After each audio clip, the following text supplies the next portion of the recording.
There are places in this world where the earth remembers, where stone holds memory like a wound holds infection, where the dead do not rest because the living will not let them. Nevada, in the year of our Lord 1881, was such a place. The silver veins ran deep beneath the desert, and men followed them down into darkness with picks and dynamite and prayers that went unanswered. This is the story of the Esperanza Mine, and of the men who heard knocking from inside the walls where no living thing should be. The town of Silverbell sat like a scab on the eastern slope of the Stillwater Range, 30 miles from nowhere and a lifetime from salvation. It was not much of a town. 24 wooden structures leaning against each other for support, their paint stripped by wind and their foundations shifting in alkaline soil. A general store, a boarding house, a saloon called the Broken Promise, where men drank rot-gut whiskey and told lies about the fortunes they would make, and dominating everything, squatting at the base of the mountain like a great iron beast, the Esperanza Mine. The mine had been there for 3 years when our story begins. 3 years of dynamite blasts echoing across the valley at dawn.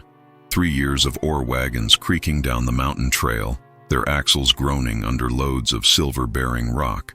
3 years of men descending into the earth and emerging hours later, their faces gray with dust, their eyes hollow with exhaustion, their lungs filling slowly with silica that would kill them before their time.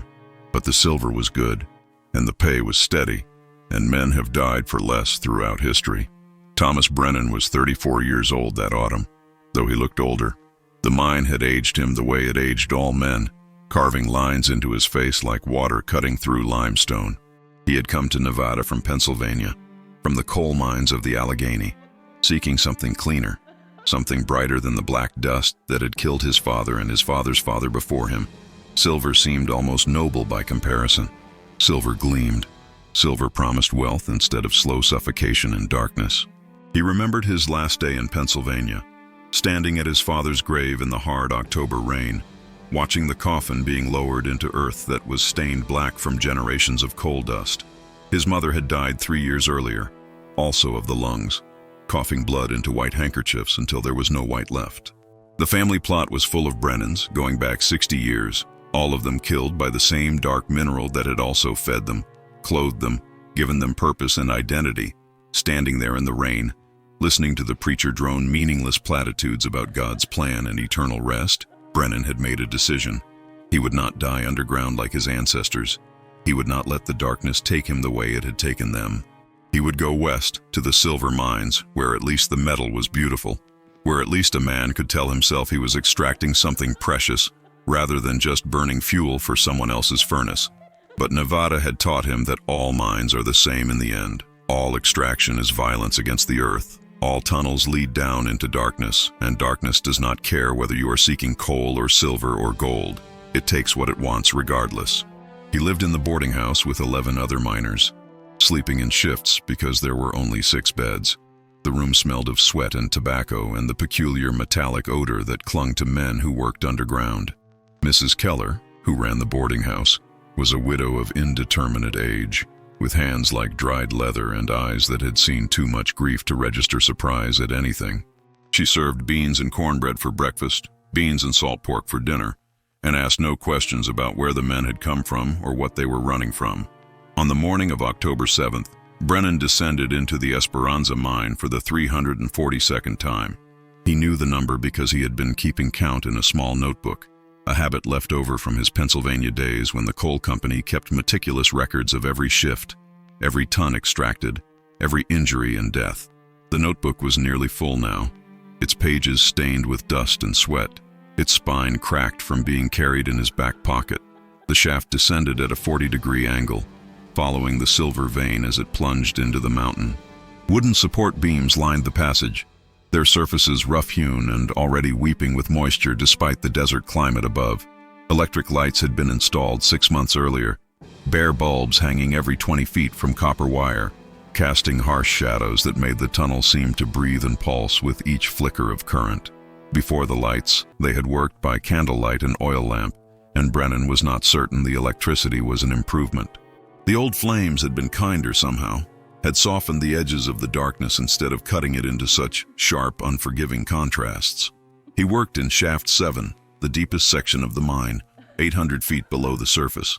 The air there was thick and strange, tasting of minerals and something else, something organic and faintly sweet, like meat just beginning to turn. The temperature never varied, a constant 58 degrees that felt cold after the furnace heat of the desert above. Water dripped constantly from the ceiling, pooling in the rail tracks that carried the ore cars, making the footing treacherous.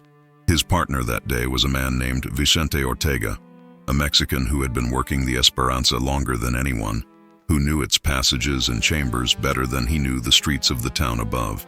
Vicente was short and compact, built like the support beams that held up the tunnel roof, and he moved through the confined spaces with an ease that Brennan envied. He rarely spoke, communicating mostly through gestures and grunts, but his silence was not unfriendly. It was the silence of a man who understood that some things were better left unsaid. Vicente had come north from Sonora 15 years earlier, following the silver strikes through Arizona and into Nevada. He had worked claims from Tombstone to Virginia City, had seen boom towns rise and ghost towns fall, had witnessed more death underground than any man should have to carry. His hands were scarred from 100 small accidents. His left ear was partially deaf from a premature dynamite blast in '73, and his eyes held a wariness that came from surviving when others had not. He had a wife once, back in Hermosillo, and 2 daughters he had not seen in a decade. He sent money when he could, irregular amounts that arrived through channels he never explained. But he never spoke of going back. Perhaps he knew he had been underground too long, had breathed too much dust, had seen too many things that respectable men did not see. Perhaps he understood that he belonged to the mines now, the way some men belong to the sea or the desert. A hard marriage to a hard mistress, one that would not release him until death. The other miners respected him, even those who would not otherwise respect a Mexican. He had saved lives with his knowledge of tunnel stability, had talked foremen out of dangerous blasts, had an almost supernatural ability to sense when rock was about to give way. More than once, his warnings had cleared a section minutes before a collapse that would have killed everyone present. He was quiet, but when he spoke, men listened, which made it all the more terrifying when he told Brennan to run. They were drilling that morning, boring holes for dynamite charges that would be set off at the end of the shift. The work was monotonous and exhausting, the pneumatic drill screaming in the confined space, the bit chattering against stone, the vibration traveling up through their arms and into their shoulders and spines. Dust filled the air despite the ventilation shafts, coating their faces, getting into their mouths and noses and lungs. It was during a pause to change drill bits that Brennan first heard the knocking. 3 sharp raps, metal on stone, coming from somewhere to his left, from inside the wall itself. He stopped, drill bit halfway into the chuck, and listened. The sound of water dripping, the distant rumble of an ore car on the tracks above, his own breathing, loud in his ears. Nothing else. The silence stretched out, became oppressive. In the mines, silence was always suspicious. There was always noise, always the background hum of machinery, always the creaking of timbers and the settling of rock. Perfect silence meant something had stopped that should not have stopped, meant something had changed in the complex balance of forces that kept 800 feet of mountain from collapsing down onto your head. Brennan's hands had started to shake. He tried to tell himself it was just fatigue, just the strain of holding the heavy drill for hours, but he knew better. It was fear, primal and irrational, the kind of fear that came from deep in the brainstem, from the part of us that still remembered being prey animals, hiding in caves from things with bigger teeth. He was about to dismiss it, to convince himself he had imagined it, when it came again. 3 raps, precise and deliberate, each one perfectly spaced from the last. Tap, tap, tap, and this time, Vicente heard it too. The Mexican's head snapped up, his body going rigid, every muscle tensing like a dog that has just caught the scent of something wrong. His eyes met Brennan's, and in them was a recognition that made Brennan's stomach drop. Vicente had heard this sound before. Vicente was watching him, black eyes unreadable in the harsh light. "You hear something?" Brennan shook his head slowly. "Thought I did. Probably just the mountain settling." But Vicente's expression had changed, something tightening around his eyes, his jaw. What did it sound like? Like knocking, like someone tapping on the other side of the wall. The words hung in the air between them, and Brennan watched something crumble in Vicente's face, some wall of professional detachment giving way to reveal the dread beneath. The older man set down his tools with exaggerated care, as if sudden movements might trigger something, might draw unwanted attention from whatever was listening on the other side of that stone wall. Vicente crossed himself, a quick, furtive gesture. "We should work somewhere else today." "What? Why?" The older man was already gathering his tools, moving with sudden urgency, his scarred hands fumbling slightly with the air hose coupling. "There are some sounds you don't ignore in a mine, gringo. Knocking from inside the walls is one of them." Brennan wanted to argue, wanted to dismiss it as superstition, but something in Vicente's manner stopped him. The Mexican was not a fearful man. In 3 months of working together, Brennan had never seen him hesitate or show uncertainty. But now his hands were shaking slightly as he coiled the air hose, and he would not meet Brennan's eyes. They worked in Shaft 5 for the rest of the day, and Vicente did not speak of the knocking again. But that night, in the boarding house, after the other men had gone to sleep or to the saloon, Brennan found him sitting on the porch, smoking a cigarette and staring up at the mountain. The night was cold, frost already forming on the porch railings despite it being only October. The stars were brilliant overhead, hard white points in a sky so clear it looked brittle, like it might crack if you threw a stone at it. From the broken promise came the sound of men laughing, glasses clinking, someone playing a badly tuned piano. Normal sounds, human sounds, comforting in their ordinariness. But Vicente was not looking at the saloon. He was looking up at the dark bulk of the mountain, at the mine entrance visible as a deeper shadow against the slope. A single lantern burned there, the night watchman's station, a feeble point of light that did nothing to dispel the darkness that seemed to flow from the tunnel mouth like water from a spring. "Vicente," Brennan said, sitting down beside him. The boards creaked under his weight, and somewhere in the darkness a coyote called, its voice thin and lonely. "What's really going on?" The Mexican took a long drag, the ember flaring orange in the darkness, casting strange shadows across his weathered face. For a long moment he said nothing, just smoked and stared, and Brennan began to think he would not answer. Then, without looking at Brennan, speaking in a voice so low it was almost a whisper, Vicente began to talk. "The Esperanza has a history. Before your company came, before the big operation, there were independent miners working these hills. Small operations, 1 or 2 men with picks and shovels, following surface veins. This was 75, 76, when the Comstock was starting to play out, and men were fanning across Nevada looking for the next big strike." He paused, flicked ash onto the porch boards where it glowed briefly before dying. 3 men found a promising vein on the east slope. Brothers from Missouri. Their name was Carter, Frank, William, and James. They dug a tunnel, maybe 200 feet deep, following the silver. Good silver too, high-grade ore that would have made them rich if they had been able to get it out. Another pause, another drag on the cigarette. Brennan waited, not pushing, letting Vicente tell it in his own time. There was a collapse. July of 76. The tunnel came down on all 3 of them. The whole mountain shifted, sealed them in like they were never there. Their partners tried to dig them out, but the rock was too unstable. Every time they cleared a section, more would come down. They worked for a week, 16 hours a day, until their hands were bleeding and their backs were broken. But the mountain would not give up the bodies. Vicente's voice had gone flat, emotionless, the way people speak when they are describing something too terrible for emotion. After a week they gave up, said prayers over the sealed tunnel and walked away, left the Carter brothers where they died, buried under tons of rock, alone in the darkness. No coffins, no headstones, no one to mark that they had ever existed except for 3 wooden crosses someone planted on the slope above the collapse. The crosses rotted away years ago. He stubbed out his cigarette on the porch railing, the gesture sharp and angry. 2 years later, the big company came, the one that owns the Esperanza now. They surveyed the mountain, found the main vein, started sinking shafts, professional operation, engineers and geologists and men who knew what they were doing. They sank Shaft 7 to follow the richest vein, the one that ran deepest into the mountain. Now Vicente finally turned to look at Brennan, and his eyes were haunted.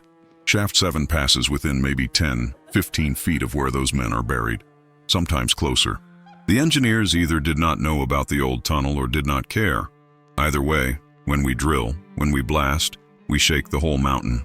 We disturb things that should be left alone. We open little gaps in the rock, little pathways for sound to travel, for air to move between the old workings and the new. So the knocking, is the mountain settling, like you said? Vicente's tone made it clear he did not believe this. Or it's something else. Something that doesn't want to be disturbed. Something that has been trapped in the dark for 5 years, sealed in stone, and is angry about it. Brennan felt cold despite the lingering heat of the day radiating from the porch boards. You think it's the Carter brothers? You think they're somehow still alive down there? No. Vicente shook his head slowly. I think they're dead. I think they died badly, slowly, in total darkness, probably over days, suffocating or starving or dying of thirst or maybe just from the injuries when the tunnel came down. I think they died in terror and pain and the knowledge that no one was coming to save them.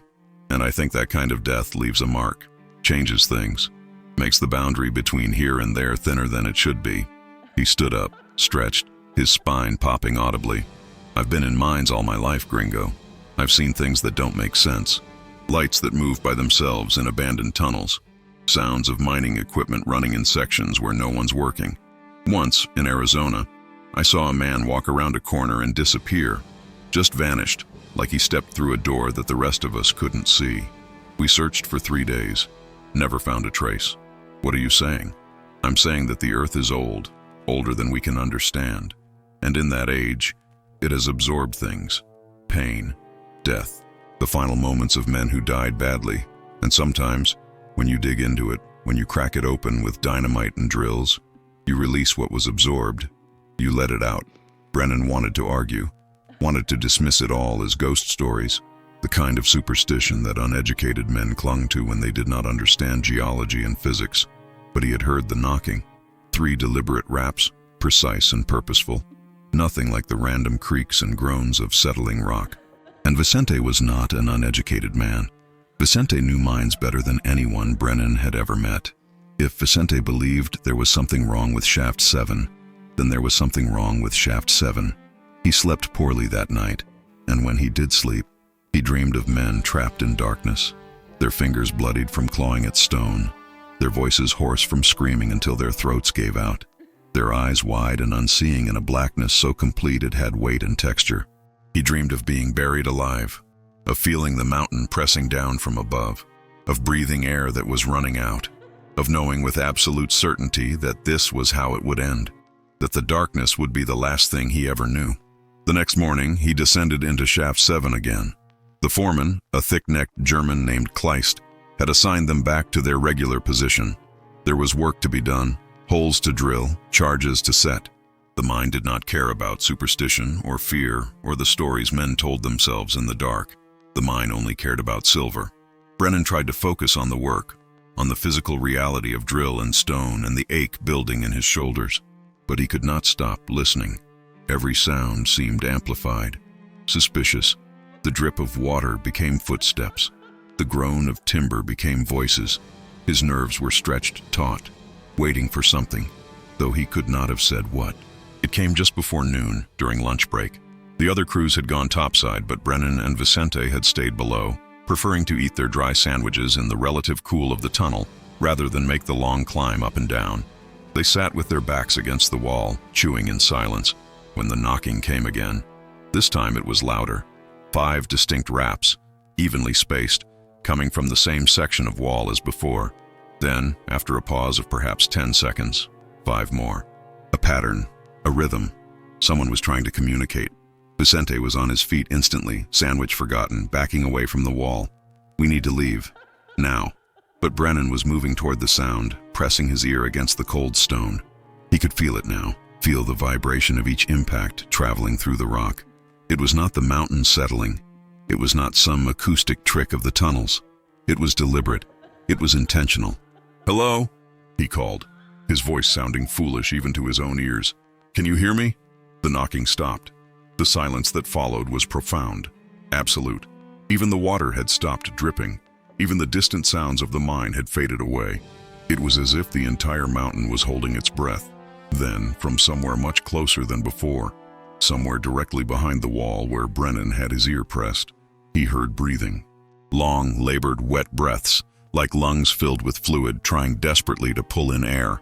He jerked back, nearly stumbling, his heart hammering against his ribs. Vicente grabbed his arm, fingers digging in hard enough to bruise, and pulled him away from the wall. "I told you," the Mexican hissed. "Some sounds you don't ignore."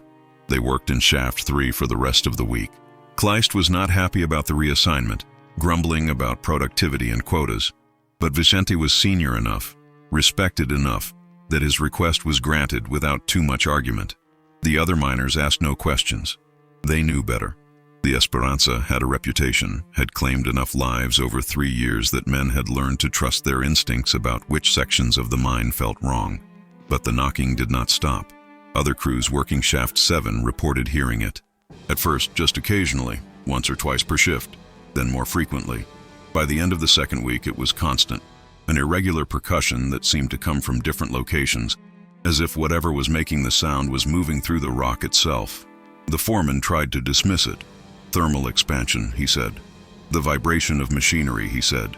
The men were working too hard, imagining things in the close darkness. He ordered them to ignore it, to focus on their quotas. But then Charlie Webb, a driller from Kentucky, swore that he heard voices mixed in with the knocking. Words he could almost make out, syllables that sounded like names, like pleas, like warnings. He refused to go back into Shaft 7. Kleist fired him on the spot, called him a coward in front of the other men. Webb left Silver Bell that same day, walking south toward the railroad with nothing but the clothes on his back and a week's wages in his pocket. 2 days later, on a Tuesday afternoon, there was a cave-in. It happened in Shaft 7, in the same section where Brennan had first heard the knocking. 4 men were working there, drilling in preparation for a blast. Patrick Doherty, young and red-headed and fresh from County Cork, was one of them. He had been at the Esperanza for only 3 weeks, still had the eager optimism of someone who had not yet learned what the mine could do to a man. He sang while he worked, old Irish ballads in a clear tenor voice that echoed strangely in the confined tunnels. The collapse came without warning. No groaning of timber to signal that the ceiling was giving way. No shower of pebbles to indicate structural failure. No sudden shift in air pressure like sometimes preceded a major fall. One moment they were working, Doherty's voice raised in the final verse of Danny Boy, and the next the ceiling simply ceased to be a ceiling. It fell as a single mass, thousands of pounds of limestone and schist that had been part of the mountain for millions of years, deciding all at once that it would rather be part of the tunnel floor. The sound was beyond description, beyond the capacity of human ears to properly process. It was not so much heard as felt, a percussion that traveled through bone and made the brain shake inside the skull. 3 of the men made it out, stumbling from the tunnel, coughing and bleeding and covered in dust, their eyes wide and unseeing with shock. Samuel Preston, the crew chief, had a gash across his forehead that was bleeding into his eyes. William Marsh had broken ribs and a dislocated shoulder from being thrown against a support beam. Chen Wei, one of the Chinese workers who kept mostly to themselves, was missing 3 fingers on his left hand, severed clean by a falling sheet of rock. But Patrick Doherty was not with them. They could hear him screaming for the first few minutes, his voice echoing up through the rubble, high and desperate and filled with a pain that went beyond the physical. He was calling for his mother, for God, for anyone who might hear and help. The screaming went on and on, impossible to ignore, impossible to bear. Then, gradually, it weakened, became hoarse, became a whisper, then stopped entirely. A rescue team went down immediately. Brennan was part of it, along with Vicente and 8 others. Kleist himself led the team, carrying a lantern and barking orders, organizing them into a chain to pass debris hand to hand up the tunnel. They worked through the night, moving rock by hand, afraid to use explosives or heavy equipment for fear of triggering another collapse or crushing whatever might be left of Patrick Doherty. The air was thick with dust that turned their spit black and made their eyes stream tears that cut channels through the grime on their faces. The electric lights kept flickering, the wiring damaged by the collapse, threatening to leave them in total darkness. Every few minutes someone would call out, asking if anyone could hear Doherty, hoping for a response that would tell them which direction to dig. But there was only silence from below, broken occasionally by the wet sound of dripping water and the groan of stressed timber. Brennan's hands were bleeding within the first hour, blisters forming and popping and forming again, the skin of his palms tearing on the sharp edges of broken stone. His back screamed from bending and lifting, from passing 100-pound rocks up the line to the man behind him. But he kept working because stopping was unthinkable. Because somewhere beneath the rubble was a young man who might still be alive, who might be lying in darkness waiting for rescue, counting on them to dig fast enough. But as the hours passed and the pile of cleared rock grew and still there was no response from below, hope began to fade. 12 hours, 16 hours, 20 hours. No man could survive that long trapped under rock, not without air, not with the injuries he must have sustained in the fall. They found Doherty just before dawn, as the desert sky was turning from black to indigo, as the first birds were beginning to sing in the scrub brush above. He was still alive, impossibly miraculously, and impossibly still alive, crushed from the waist down beneath a slab of limestone that must have weighed 2 tons, the rock resting across his pelvis and lower spine like a headstone on a grave. His face was gray, his lips blue from lack of circulation, his eyes wide and glassy with shock and blood loss. But he was conscious. God help him, he was conscious.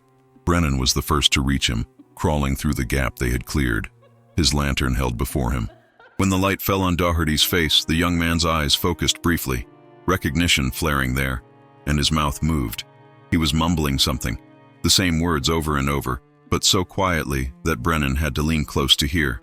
"They're in the walls," Doherty whispered. "They're in the walls, and they want out." He died before they could free him, bled out internally, and his body went stiff while they were still trying to lever the stone off his legs.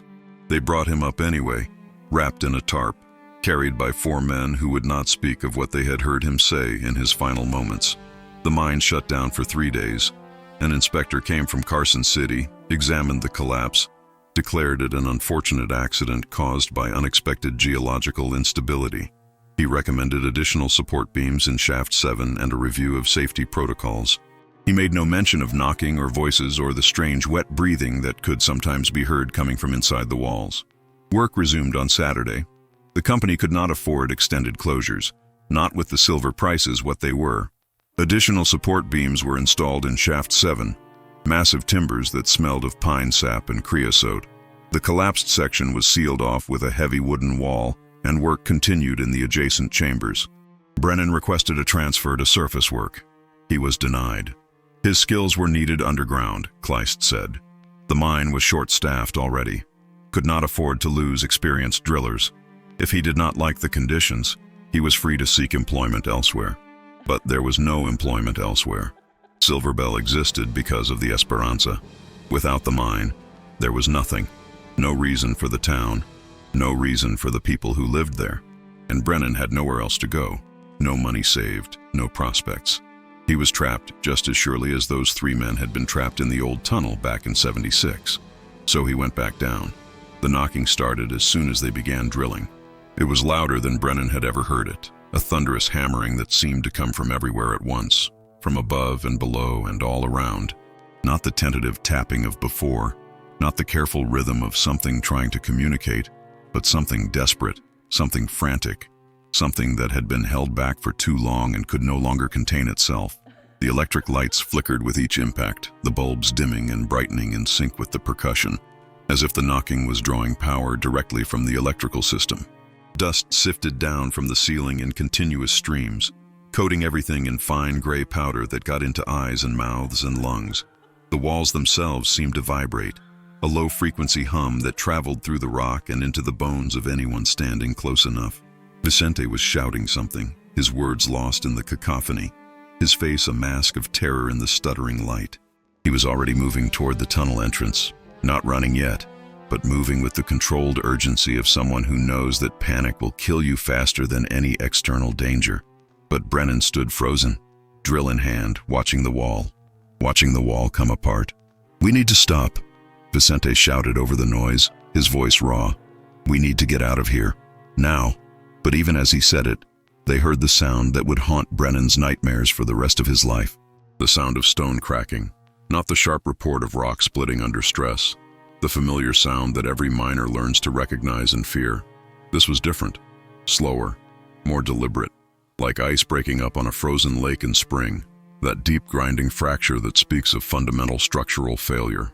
The wall to their left, the wall that separated Shaft 7 from the old sealed tunnel where the Carter brothers had died 5 years ago, was coming apart. Fissures appeared in the stone, hairline cracks at first, barely visible in the flickering light, spreading across the surface like veins under skin. But they widened even as they watched, growing from hairlines to finger widths to gaps large enough to see through. And from those gaps came something dark, not water, not merely the absence of light, something with substance and presence, something that flowed like liquid but moved with purpose and direction. It oozed from the cracks with a wet, obscene sound, dripping onto the tunnel floor where it pooled and spread, not behaving like any liquid Brennan had ever seen. It seemed to defy gravity, flowing upward in places, clinging to the walls, moving against the natural slope of the ground. And it had an odor, sweet and corrupt, like meat that had been left in the sun for days, like flowers rotting in a funeral parlor, like the breath from a grave that had been sealed too soon, too hastily, before the occupant had fully finished dying. It filled the tunnel, thick and choking, making Brennan gag, making his eyes water. Vicente was already running, dropping his tools, his boots splashing through the dark liquid, not waiting to see what would happen next. Every instinct in Brennan's body screamed at him to follow, to run, to get out while he still could. But he could not move. He stood frozen, drill still clutched in numb hands, watching as the cracks spread faster, as more of that dark substance flowed through, as the stone bulged outward like a pregnant belly, like something inside pushing with terrible, patient strength, testing the barrier, finding it weaker than expected, applying more pressure. Then the wall gave way. It did not explode or shatter. It did not fall in dramatic collapse. It simply dissolved, the stone losing cohesion, turning to gravel and dust and falling away like wet sand. The sound it made was almost gentle, a soft rushing like rain on canvas, utterly at odds with the violence of what was happening. And through the gap came the darkness. It poured out like water from a burst dam, but it was not water, was not any natural thing. It had mass and weight and cold, so cold that frost formed instantly on the surfaces it touched, that turned the moisture in Brennan's breath to visible vapor, that made his teeth ache and his bones hurt. It spread across the tunnel floor, up the walls, across the ceiling, moving with liquid grace, and in it, carried by it, suspended in it like objects in thick syrup, came them, the Carter brothers, Frank, William, and James, 5 years dead, 5 years buried in stone and darkness. They emerged from the breach like drowning men surfacing from deep water, their forms coalescing from the darkness itself, their shapes wrong, distorted, no longer quite bound by the rules that governed solid matter. Brennan could see through them in places, could see the tunnel wall on the other side, as if they were made of smoke or shadow or some substance that existed between states. But in other places they were horribly, undeniably solid. Their bones showed through translucent flesh, white and gleaming with that same dark liquid that had oozed from the wall. Their clothing hung in tatters, rotted by 5 years of moisture and decay, exposing skin that was gray and loose, sloughing from the skeleton beneath like wet paper. Their faces were the worst part. Faces frozen in expressions of terminal agony, jaws stretched impossibly wide, as if they had died screaming, and the scream had become permanent, locked into their very structure. Their eye sockets were empty black pits, but in those pits was a light, a faint phosphorescent glow like foxfire in a swamp, and it moved. It tracked. It saw. Their hands were skeletal, fingers ending in broken nails and splintered bone from years of scratching at unyielding rock, from trying to dig their way out with nothing but bare flesh against stone. 5 years of trying, 5 years of clawing, 5 years of that impossible, torturous hope that maybe, if they just kept trying, kept scratching, kept believing, they might break through, might feel air that was not their own stale breath, might see light that was not the fading glow of their own dying lamps. And those hands were reaching toward Brennan now, reaching with terrible, inevitable purpose. Vicente had grown quiet and withdrawn. He no longer smoked on the porch in the evenings, no longer joined the other men for drinks at the Broken Promise. He spent his off hours in the boarding house room, lying on his bunk and staring at the ceiling, his lips moving in silent prayer. "We should leave," he said to Brennan one night. "Both of us. Just walk away from this place." "And go where? Do what?" "Anything. Work a farm, join a trail crew, Anything but stay here and wait for what's coming. What is coming, Vicente? The Mexican turned his head and his eyes were haunted. I've worked in mines all my life, gringo. Mexico, California. Now here. I've seen men die in cave-ins, explosions, floods. I've seen them crushed and burned and drowned. But this is different. The Esperanza is not just dangerous. It's angry. And whatever we woke up down there, whatever we disturbed when we started drilling so close to those old graves, it's not going to stop until it gets what it wants. What does it want? The same thing all trapped things want. To get out, or maybe just company. Maybe it's lonely down there in the dark. Brennan did not sleep that night. He lay in his bunk and listened to the other men breathing, to the wind rattling the loose boards of the boarding house walls, and thought about what Vicente had said, about trapped things, about loneliness, about the way sound could travel through solid rock, carrying with it the echoes of old suffering. The next morning was October 28th, 3 weeks since the first knocking, 2 weeks since the cave-in that killed Patrick Doherty. The weather had turned cold, frost on the ground at dawn, the sky the color of old iron. Brennan descended into the mine for the last time. They were assigned to Shaft 7 again, to a new section that had just been opened up, extending the tunnel another 50 feet deeper into the mountain. The silver vein was still strong here, the ore running thick and pure, worth the risk of working so close to the sealed collapse site. The knocking started as soon as they began drilling. It was louder than Brennan had ever heard it, a thunderous hammering that seemed to come from everywhere at once, from above and below and all around. The electric lights flickered with each impact, and the walls themselves seemed to vibrate, dust sifting down from the ceiling in continuous streams. "We need to stop," Vicente shouted over the noise. "We need to get out of here." But even as he said it, they heard the sound that would haunt Brennan's nightmares for the rest of his life. The sound of stone cracking. Not the sharp report of rock splitting under stress, but a slow grinding fracture, like ice breaking up on a frozen lake. The wall to their left, the wall that separated Shaft 7 from the old sealed tunnel, was coming apart. Fissures appeared in the stone, hairline cracks that widened even as they watched, spreading like veins across the surface. Something dark oozed from the gaps, a thick, viscous liquid that might have been water, or might have been something else entirely. It had an odor, sweet and corrupt, the smell of meat left too long in the sun. Vicente was already running, dropping his tools, not waiting to see what would happen next.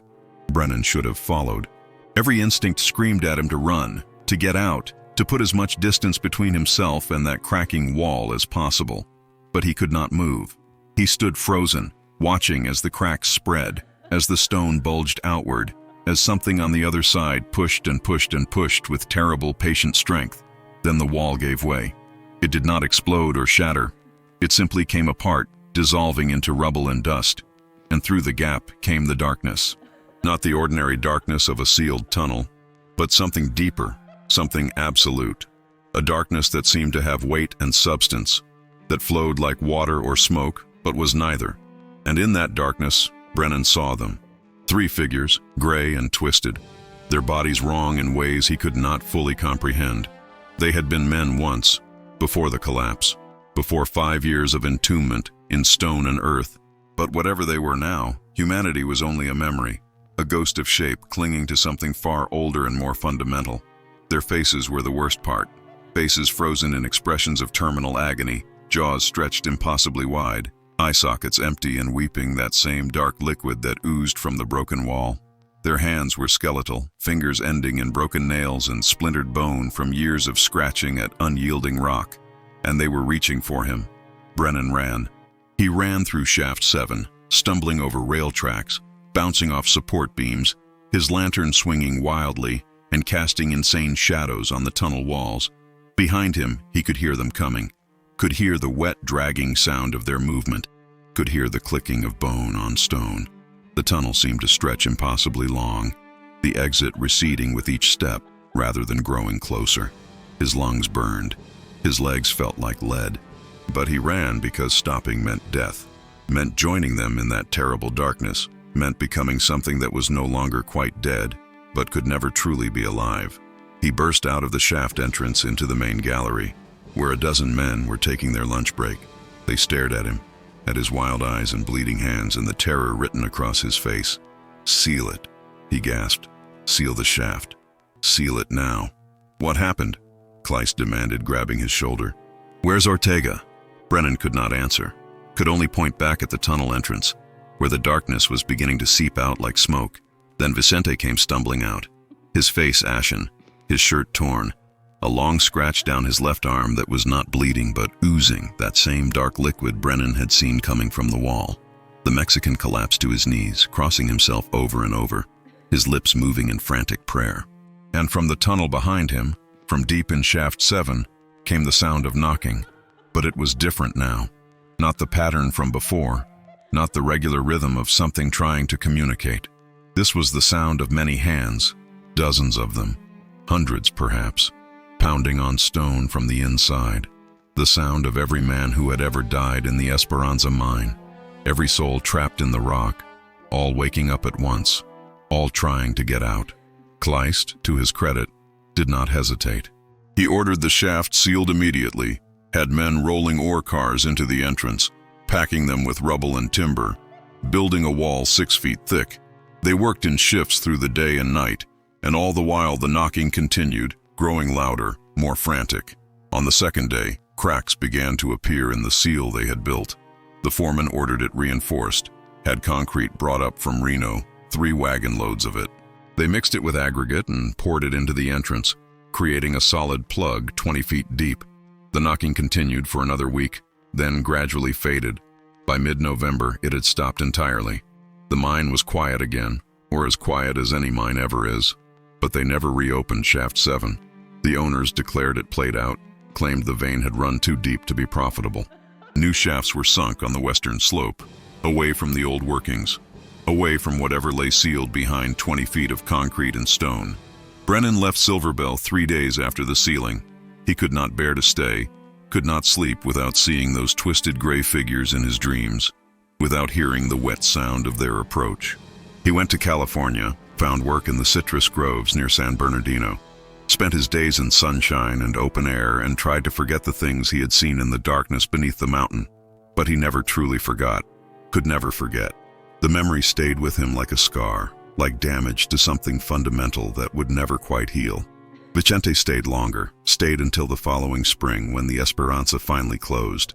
The silver had run out, or the owners had decided the risk was too great, or perhaps they had simply heard too many stories, too many reports of strange sounds and stranger sightings in the depths. The town of Silverbell emptied over the course of a few weeks, the buildings abandoned, the equipment sold for scrap. The last anyone saw of Vicente Ortega, he was sitting on the porch of the empty boarding house, smoking a cigarette and staring up at the mountain where the mine entrance gaped like a wound that would never close. He had a bottle of whiskey beside him and a revolver in his lap, and he was singing softly in Spanish, an old lullaby his mother had taught him as a child. They found his body 3 days later, when a traveling merchant stopped at the ghost town looking for water. Vicente had shot himself through the temple, the revolver still clutched in his hand, the bottle empty beside him. His eyes were open, staring up at nothing, and carved into the porch boards with a knife were 3 words in English. They got out. The Esperanza Mine stands abandoned now, its entrance sealed, its tunnels flooding slowly with groundwater and time. The town of Silverbell is a ghost town, visited occasionally by adventurers and historians who photograph the crumbling buildings and speculate about the boom and bust cycle of frontier mining towns. The official records say it closed in 1882 due to depleted ore deposits and falling silver prices. They make no mention of cave-ins or strange sounds or the men who fled in terror from something they could not explain. But the locals in the surrounding valleys, the ranchers and shepherds who work the high desert country, they know better. They know to avoid the old mine, especially at night. They know that sometimes when the wind is right and the air is still, you can hear knocking coming from deep underground. The sound of men who were never properly buried, who were left to rot in the darkness, who have spent over a century trying to claw their way back to the surface. And sometimes, in the hours just before dawn, you can see figures moving among the ruins of Silverbell, gray shapes that walk with a strange lurching gait, that leave no footprints in the dust, that disappear when you look at them directly, but reappear in the corner of your eye. The dead of the Esperanza Mine, still knocking, still trying to get out, still waiting for someone foolish enough to unseal the entrance and let them back into the world above. Thomas Brennan lived to the age of 67, dying in 1914 of lung cancer in a sanitarium outside Los Angeles. In his final days, delirious with fever and morphine, he spoke of the mine, of the knocking, of the things he had seen in Shaft 7. The nurses thought it was just the ravings of a dying brain, the confused memories of an old man returning to his past. But his daughter, who sat with him in those last hours, noticed something strange. When he spoke of the mine, when he described what he had seen in the darkness, his hospital room would grow cold. The temperature would drop 10-15 degrees, frost forming on the windows even though it was summer outside. And if she listened very carefully, very quietly, she could hear it. The sound of knocking, faint but distinct, coming from inside the walls. She never spoke of it to anyone, never told the other family members, never mentioned it to the doctors or nurses. Some things she understood instinctively were better left unsaid. Some knowledge was a burden too heavy to share. She sold her father's effects after his death, donated most of them to charity. But she kept one thing, a small notebook, its pages yellowed with age, filled with careful tallies and dates and observations written in her father's cramped handwriting. The record of his time at the Esperanza Mine. 342 shifts descending into the earth, 341 times coming back up. On the final page, written in shaking letters that looked like they had been made by someone in great distress, was a single sentence. Some doors should never be opened, because you can never close them again. The notebook still exists, though its location is not generally known. It has passed through several hands over the decades, always seeming to find its way to people with a connection to mining, to underground work, to the darkness beneath the earth. And everyone who has read it, everyone who has studied those careful records and that final desperate warning, has reported the same thing. At night, when they are alone and the house is quiet, they hear knocking, sometimes faint, sometimes loud, but always the same pattern. 3 sharp raps, a pause, 3 more. The sound of something trying to communicate across a barrier that should be impenetrable. The sound of the dead trying to reach the living, trying to tell them something important, trying to warn them that the walls between worlds are thinner than we think, and that sometimes, when we dig too deep and disturb things that should be left alone, we create cracks that can never be fully repaired, pathways that run in both directions. And what comes through those pathways is neither living nor dead, but something caught eternally between, something filled with rage and hunger and the terrible loneliness of being trapped in darkness for longer than any soul should have to endure. The Esperanza Mine is still there, if you know where to look. The entrance is almost completely buried now, hidden by a century of wind-blown sand and scrub brush. The concrete seal is cracked in places, not enough to allow passage, but enough to let sound travel, enough to let air move between the upper world and the darkness below. And on certain nights, when the moon is dark and the desert is silent, you can still hear it. The knocking, distant but clear, not random, not accidental, deliberate and purposeful, a message being sent from the depths, from the place where the dead men of the Esperanza remain even now, waiting with infinite patience for the day when someone, anyone, will finally answer them, will finally let them out. There are places in this world where the earth remembers, where stone holds memory like a wound holds infection, where the dead do not rest because the living will not let them. The Esperanza Mine is such a place, and it is not the only one. Across the American frontier, across the lands where men went searching for gold and silver and copper, where they tore into the earth with dynamite and greed and the certainty that the ground was theirs to claim, there are other mines, other sealed tunnels, other places where something knocks from inside the walls, other places where the dead are waiting. And every year, despite the warnings, despite the stories, someone comes along who thinks they know better. Someone who does not believe in ghosts or curses or the possibility that some boundaries should never be crossed. Someone who decides that the old tales are just superstition, that there must be a rational explanation, that surely after all this time it would be safe to take just a quick look, to crack that seal just a little bit, to see what really happened down there in the darkness 150 years ago. And sometimes, those people never come back out. Or they do come back but changed, haunted, carrying something with them that clings like shadow, that follows them through the rest of their lives. that makes them wake up screaming in the night at the sound of knocking that no one else can hear. The frontier is closed now. The wild lands are settled.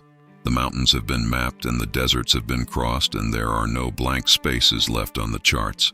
But the old places remain, the cursed places, the places where men died badly and were left behind, where their suffering soaked into the stone like blood soaking into earth.